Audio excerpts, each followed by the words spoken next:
Good morning. It's April 22nd, and this is your daily brief in science. Here's everything you need to know. A diverse mix of organic compounds has been detected by NASA's Curiosity rover in Gale Crater's Glen Torridon region, including molecules that could be building blocks for life and signals of preserved organics on Mars. The findings, published in Nature Communications on April 21, 2026, and led by Amy Williams of the University of Florida, do not prove past life but raise the possibility that Martian organics reach us from local sources or meteoritic delivery.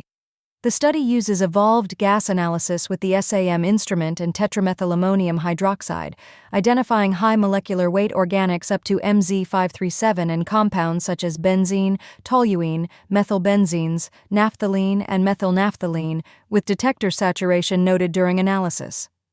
7 molecules were definitively identified in the Mary Anning TMAH data, and several additional peaks remain plausible pending confirmation, while oxygen-bearing organics suggest methoxylated aromatics and reveal partial methylation tied to in situ chemistry versus lab conditions.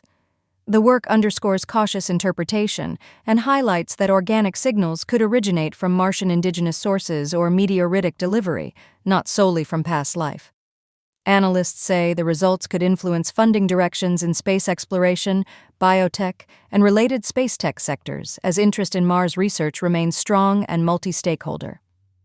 Looking ahead, the paper discusses future missions and sample return plans, including NASA's Mars Sample Return and ESA's Rosalind Franklin rover, with timelines suggesting cooperation around 2028 and beyond. 2 human proteins at the gates of the cell appear to be essential for catching and copying several flaviviruses, including tick-borne encephalitis, West Nile, and dengue. Researchers from Umeå University, with Uppsala University as a collaborator, have identified NUP98 and NUP153 as key host factors that the viruses rely on to replicate.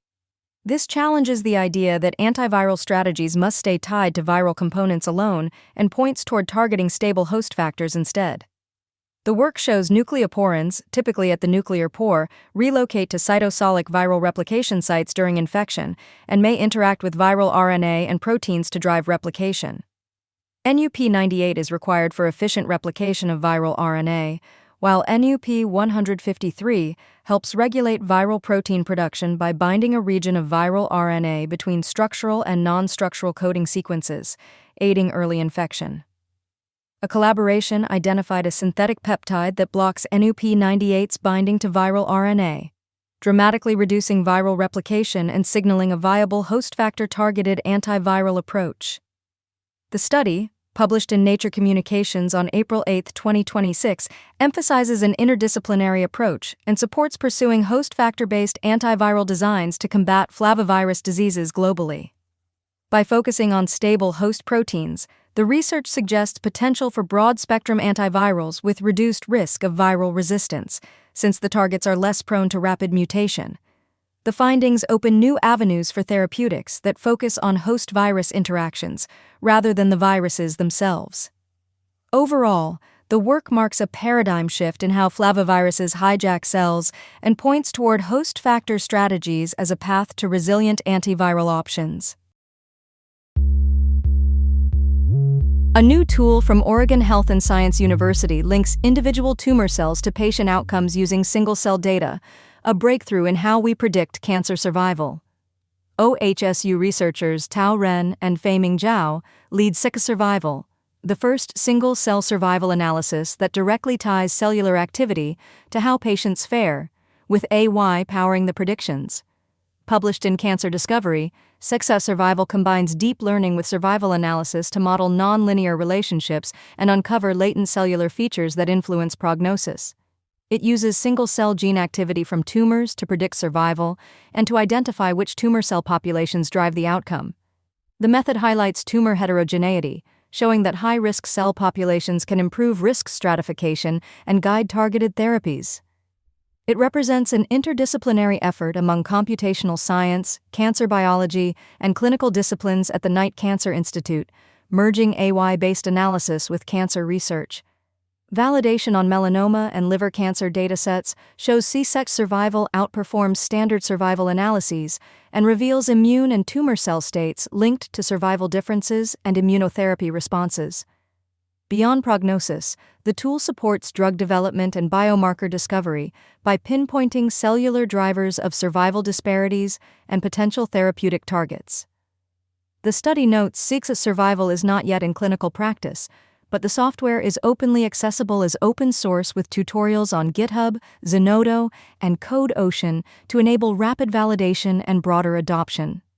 Funding from NIH, the U.S. Department of Defense, and cancer-focused foundations backs the work, underscoring support for integrating single-cell genomics and AI in oncology. A new executive order in the United States aims to speed up psychedelic research, regulatory review, and patient access to therapies like psilocybin, DMT, 5-MeO-DMT, MDMA, and ibogaine. It directs federal agencies, especially the FDA, to fast-track clinical development and expand funding for psychedelic research, signaling a shift in how these therapies are approached to address mental health challenges such as depression, anxiety, post-traumatic stress disorder, addiction, and neurodegenerative disorders. The move is expected to unlock regulatory acceleration, attract capital, expand trial access, and help destigitize psychedelic therapies with potential ripple effects on global regulatory frameworks. BioMind materials outline a global strategy to influence policy, regulation, and commercialization to bring breakthrough therapies to patients worldwide. The release includes standard forward-looking statements and cautions about regulatory approvals, market dynamics, funding, and scientific validation, noting no medical claims have been evaluated by regulators. Another standard disclosure notes potential regulatory and market opportunities alongside risks and uncertainties. CEO Alejandro Antelich frames the shift as a natural consequence of solid scientific validation and BioMind's data-driven approach that helped drive regulatory evolution. BioMind leadership positions the company at the forefront of psychedelic medicine, crediting prior research and data with catalyzing regulatory change. BioMind cites its Phase 2 BMND-08 trial of a 5-MeO-DMT-based sublingual formulation, showing 100% patient response and 100% remission by week 5, with improvements on psychiatric scales and cognitive benefits.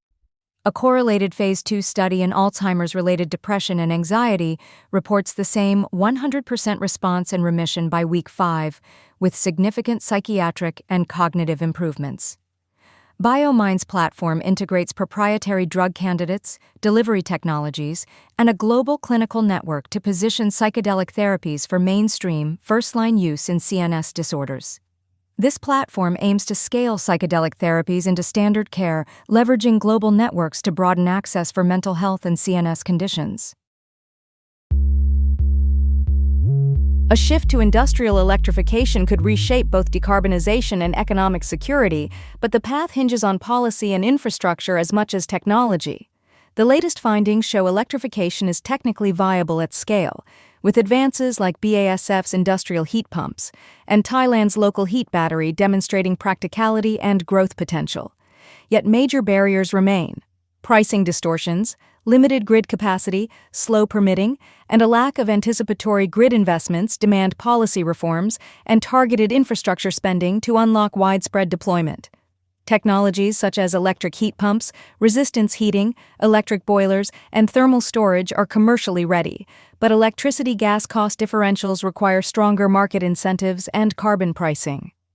Financing is pivotal, with private capital seen as insufficient on its own due to perceived risk, calling for public instruments like carbon contracts for difference, grants, and concessional financing to de-risk projects and accelerate cost reductions driven by learning. Taken together, industrial electrification offers a transformative opportunity to align economic security with environmental goals, requiring urgent policy action, infrastructure commitment, and innovative financing for a global energy system shift.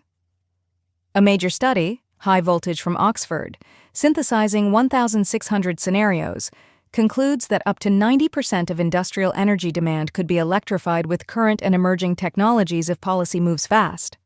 Geopolitical tensions and supply disruptions, examples include strains near the Strait of Hormuz and the 2022 Russian gas crisis, highlight fossil fuel dependence's fragility and the global spillovers to LNG prices and factory operations.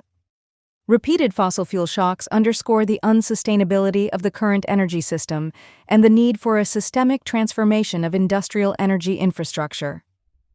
Beyond decarbonization, reducing fossil fuel dependence boosts resilience by cutting exposure to disruptions, price swings, and supply shocks, turning energy security into a competitive advantage. To unlock broad electrification, grid integration must be streamlined. Shorter connection timelines, faster interconnection, and anticipatory capacity planning to ease permitting and access to sufficient capacity. This has been your daily brief in science. To read more about these stories, follow the links in the episode bio. You can also subscribe to these updates via email at www.brief.news. For more daily podcasts about the topics you love, visit brief.news/podcasts. Tune in tomorrow. We'll be back with everything you need to know.